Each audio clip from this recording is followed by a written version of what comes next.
Most people want to break out of prison. Some of us are trying to break in. If you think airport security is tight, try Israel's Erez crossing.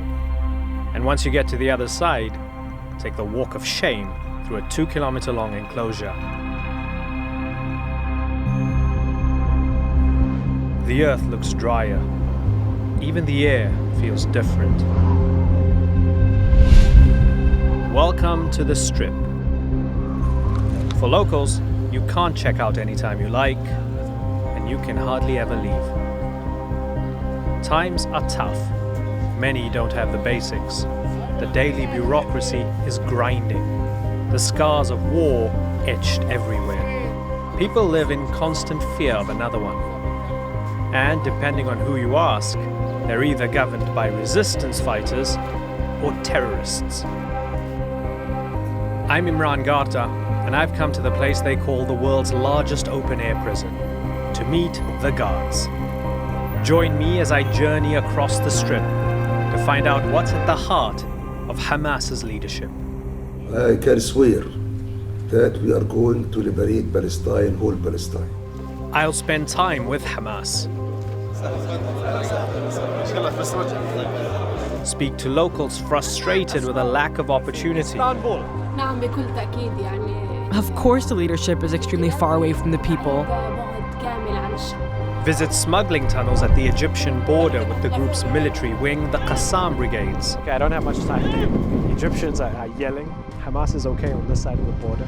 And head to Qatar to speak with Khaled Meshaal, who led Hamas for the past 13 years. His final act? Unveiling the group's new face to the world. Or is it?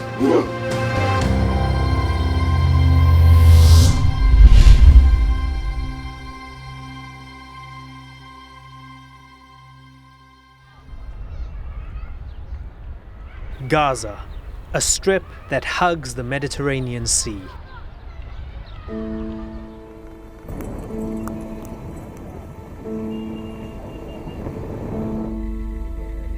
The main arteries manned by young soldiers. Checkpoints every few blocks. Who's it for?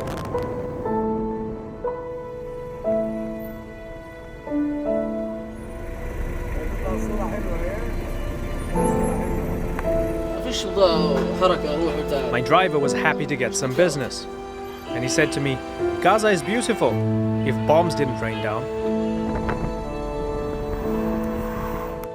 Monuments, statues, graffiti, remembering the fallen. Also reminders of who is in charge. Hamas is a child of the Israeli occupation, born after the First Intifada. It rose as an alternative to leftist Palestinian leadership. As an acronym, it translates to Islamic Resistance Movement. But as a word, it means zeal, a trait it proudly wears. The group sprang to life from the most vulnerable parts of Gaza, like Jabalia refugee camp.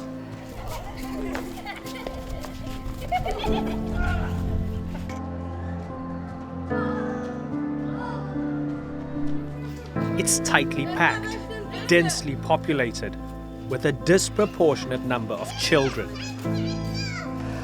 If you're unfamiliar with the conflict or the history, you'd be forgiven for thinking that all of this just sprung up like in the past year or two, and these people are newly created refugees, but that's not the case. There are refugee camps like this all over the Gaza Strip and in other parts of the occupied Palestinian territory. And you look around, this is how people live. There are children everywhere. They live as refugees. They rely on the UN for food aid, for their schooling. There aren't many economic prospects here. This is how their parents lived, and for some of them, their grandparents. It's been going on for almost 70 years. And it's not difficult to see why these people would support uncompromising leadership that says, no, we resist, we fight. You know, we don't want to talk, we don't want to give and take because we have nothing to give.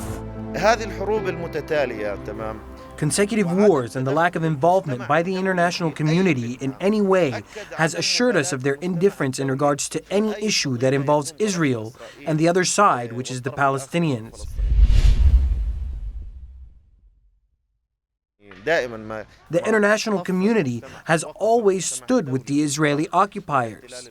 Okay, we have taken up a few weapons to resist against occupation, to resist for our dignity and our human rights. However, we've always been the ones with the fewer weapons. But Hamas attacks on Israeli civilians have defined the movement for some members of the international community. To them, Hamas is heartless and extreme. In May, Khaled Meshaal, who led Hamas for over 10 years, revealed an updated charter that appeared to soften some of the group's original positions. It may have been an attempt to reinvent their image and redefine just who Hamas considers a target in the name of resistance. We'll find out when I ask him. Donkey coming through.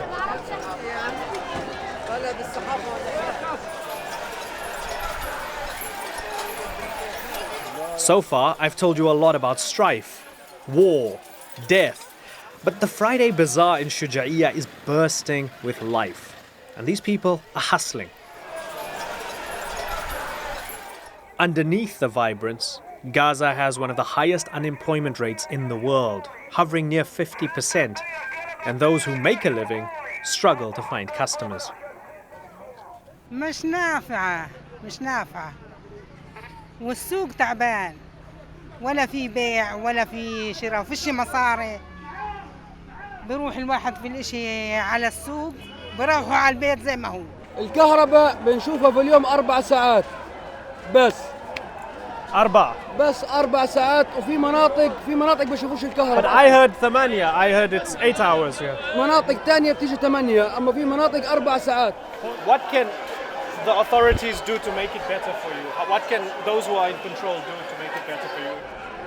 إنه يكون في شغل بغزة. إنه يصير الناس تطلع برا غزة، المعابر تفتح، يصير الناس تطلع تجيب مصاري. أما طول ما هم هان ما فيش مصاري، ما فيش شغل. يعني طلع في السوق كليتهم بياعين هنا، أما الناس بتيجي تتسوق ب50 شيكل. اللي بيجي بيتسوق ب50 شيكل، إيش يشتري ب50 شيكل؟ فيش دخل على الناس. باي باي. نعم بكل تأكيد يعني. Of course, the leadership is extremely far away from the people. كامل عن الشعب.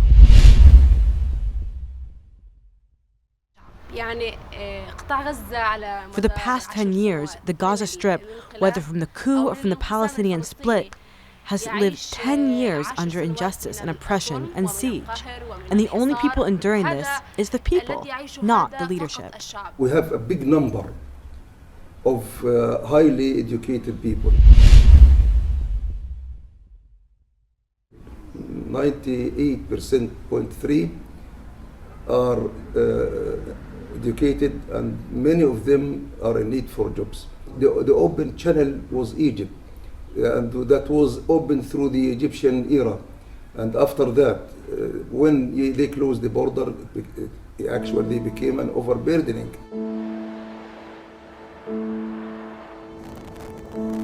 I wanted to better understand the blockade for myself, so I went to the Rafah crossing, Gaza's border with Egypt, that has been closed since 2015.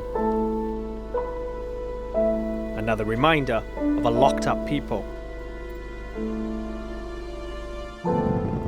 We were escorted by senior members of the Qassam Brigades, Hamas's military wing.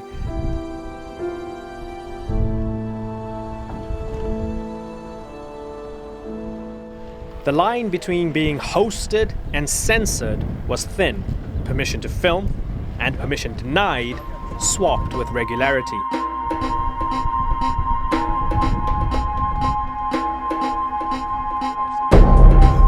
But our escorts took us somewhere a bit further out, to a place no journalist has been to in years at Rafah. Hamas dug tunnels.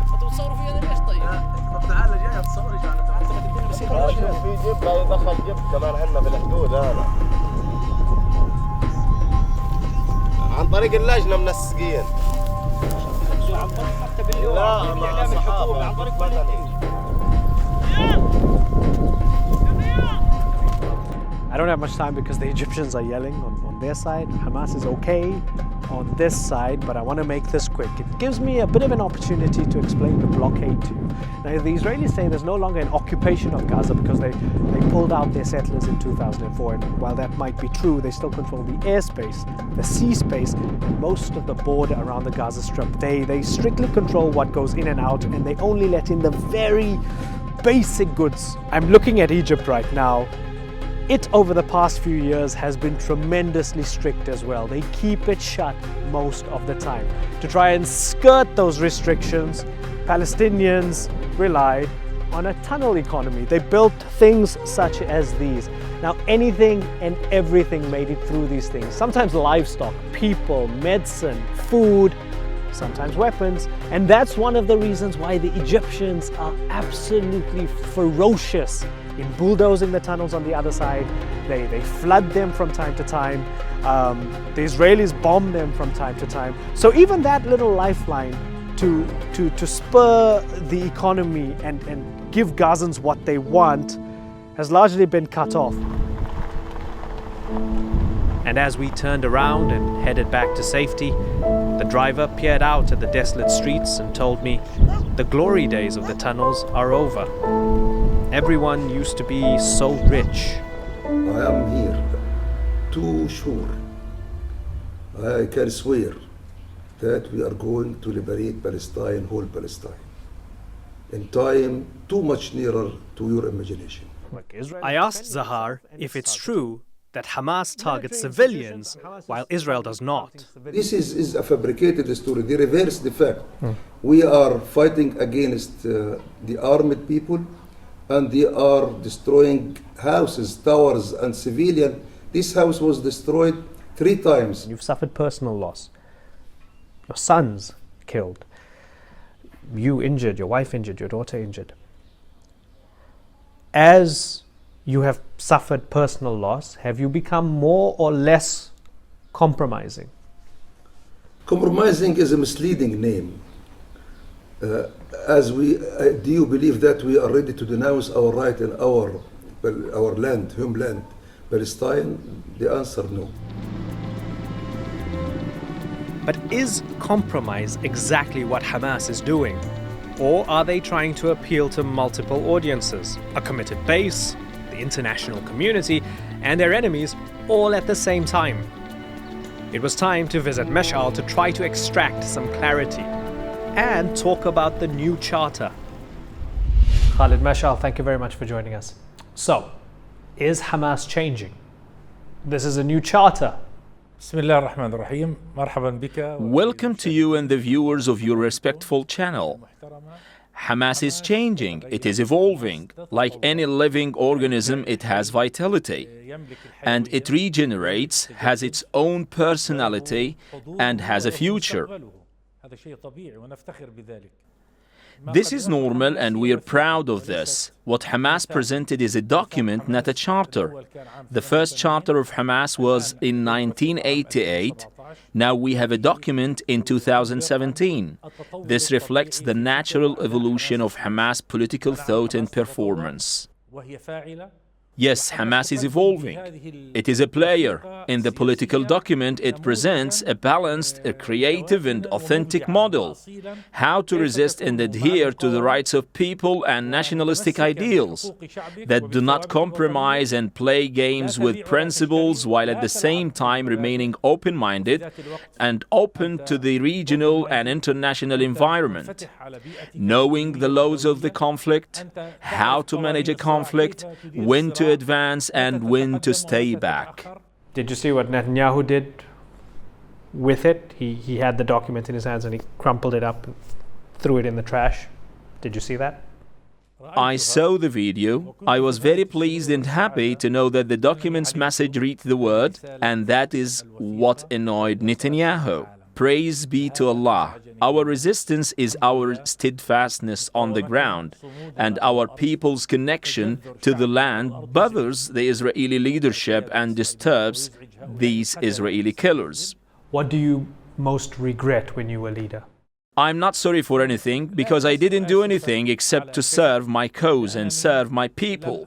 We do not kill indiscriminately. We believe in resistance. We resisted on the ground against the Israeli occupation only. We did not enter into conflicts with others. We did not neglect the principles and rights of our people. I do not regret anything. It doesn't mean that we didn't make mistakes. If you look at the details, sure we have. We made decisions and they may not be the best.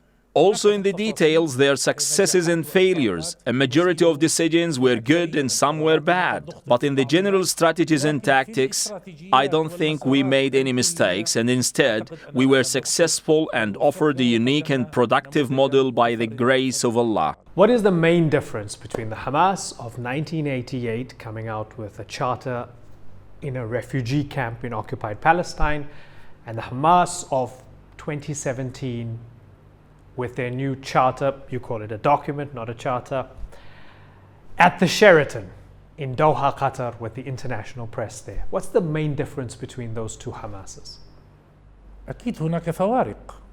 Sure, there are differences, but there are no differences in the origin of the project. Hamas of the 1988 is the same Hamas as 2017.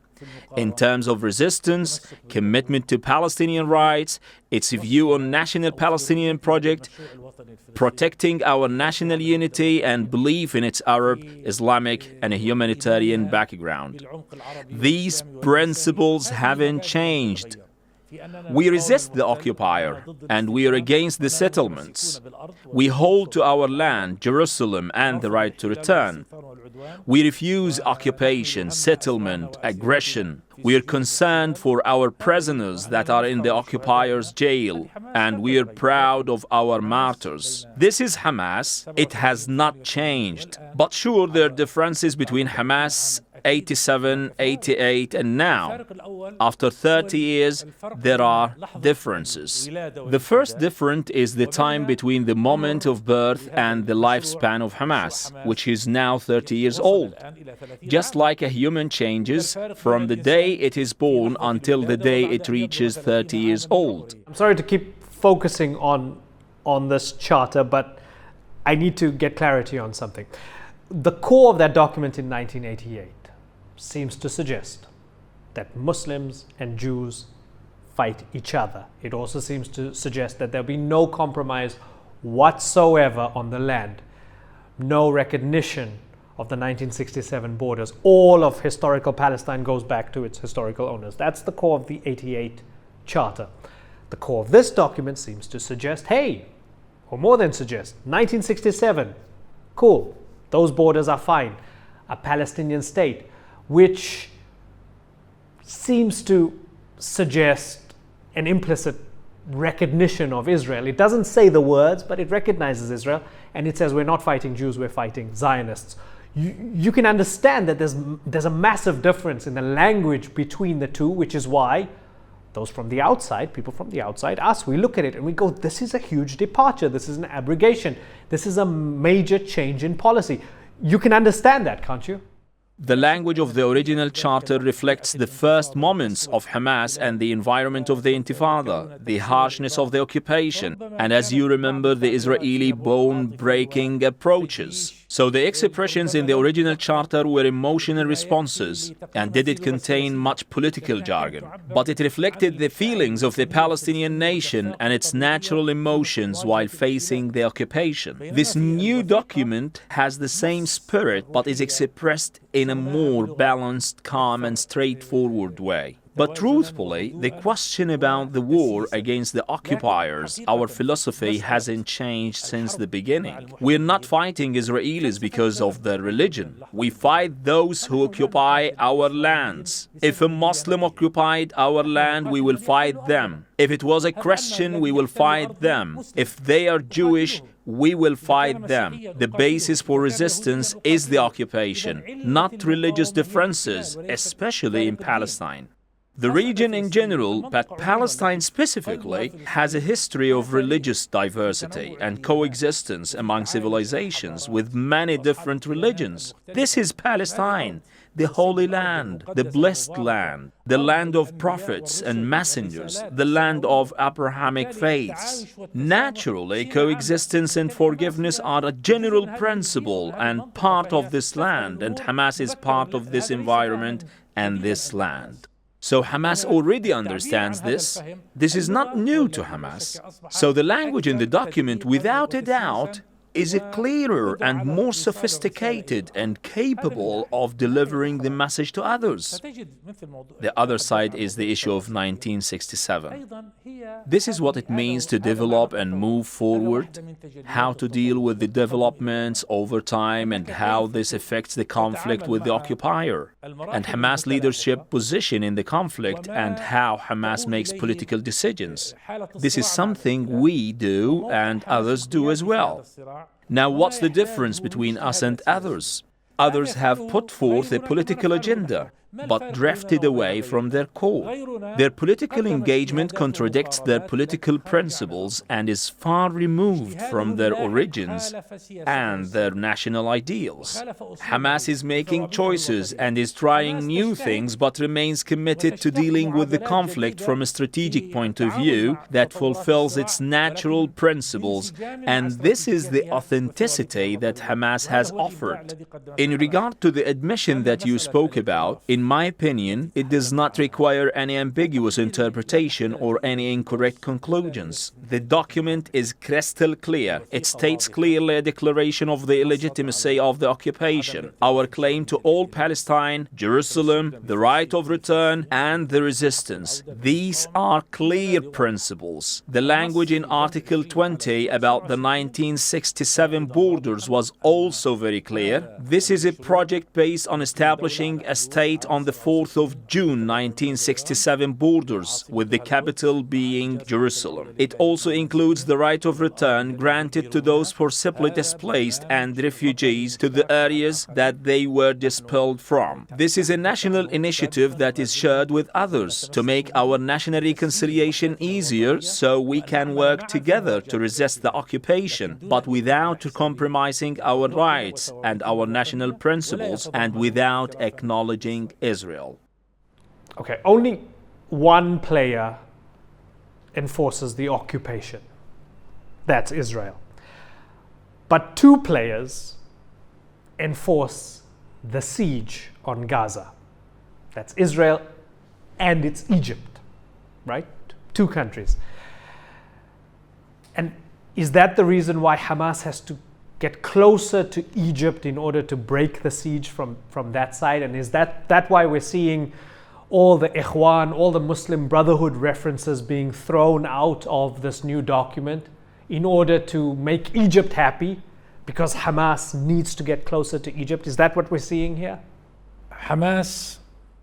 Since its founding, Hamas has been keen to maintain a strong relationship with Egypt and with all Arab and Muslim nations, and to open up to the world, because the Palestinian issue is tied to regional and international currents as well as to the Ummah. And Egypt, as the largest Arab country on one hand, and the fact that it shares a border with Palestine and Gaza, having a relationship is natural. We are the ones who initiated a relationship with Egypt starting in the 80s and 90s, and this is something that's part of Hamas philosophy regarding managing relationships. Today, our family in Gaza is suffering under 10 years of a blockade, an unjust blockade. And Gaza is paying the price of the strength of the resistance and not succumbing to the Israelis' will on the one hand, and on the other hand, our winning of the elections in 2006. Whoever voted for Hamas was punished and blockaded. Even those who voted for us in the West Bank are struggling under occupation and settlements and security repression. So we're struggling from this blockade, but our relationship with Egypt isn't just tied to the blockade. It is tied to a political philosophy with important regional actors, with all Muslim countries and the people inside the countries, and also the governments and the organizations.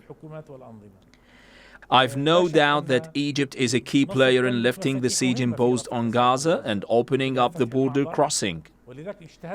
So that's why we've worked hard to keep our relationship open with Egypt and visit them and reach an agreement in which they open the border and lift the blockade that Israel is responsible for. You went to South Africa in October 2015, my country.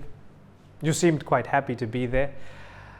Now, the South Africa solution is something people bring up for Palestine. They talk of one state, one man, one vote. White people didn't get kicked out. There was a political resolution. And everybody lived under this democratic umbrella. Is that something you would want for Palestine, where Jews, Muslims, Christians can all live under one democratic state as equal citizens and not a two-state solution? Is that something you'd like? Of course, I am really proud of my visit to South Africa and the great people of South Africa who set a world-class example of how the will of people can liberate a country from occupation or a racist system. But the difference, my dear friend, is significant.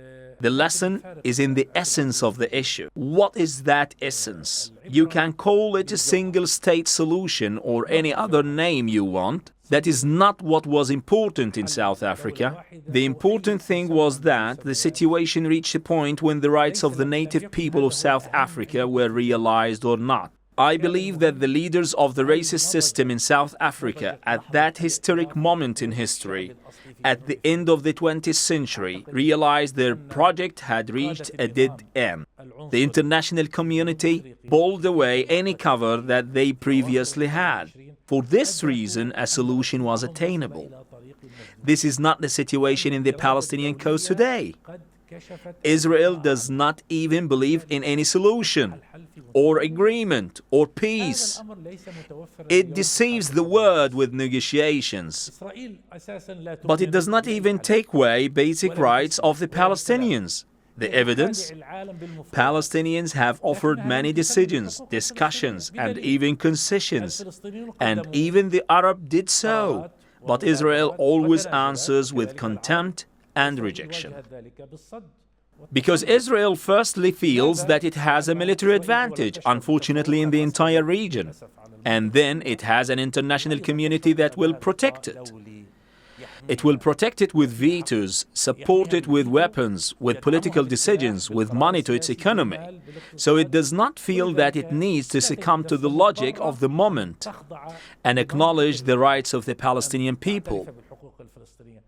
As long as Israel thinks this way, and the international community does not lift its cover from this project that will definitely reach a dead end, then talk of a two-state or one-state solution is useless.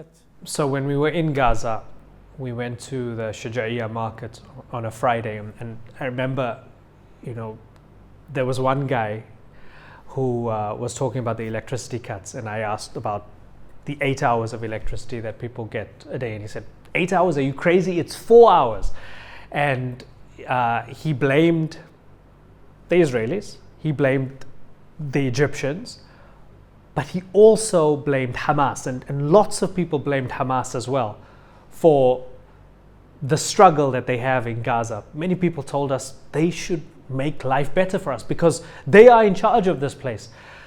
What's your message for those people who are living a really, really tough life? They're having a really tough time of it in Gaza, under siege, and with no economic prospects.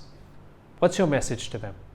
Of course, our hearts and minds are with our people in Gaza who are suffering from this blockade and its impact on everyday life, on treatment, education, travel, the electricity. For sure, it is severe suffering. But I would like to tell my cherished people that your brothers and sisters in the West Bank are suffering from the occupation and settlements. And your people here and abroad are suffering as well. We are living under occupation. And we are battling with this wicked occupier, and everyone is struggling to different degrees. The big question is whether Hamas is working to end this blockade and whether it is working to end these electricity shortages and other issues. It is working. However, there is a difference between going through rational channels to solve these problems or executing an agenda that others would like us to follow through with. Khaled Meshaal, thank you very much for taking the time to talk to us. Welcome, welcome, brother.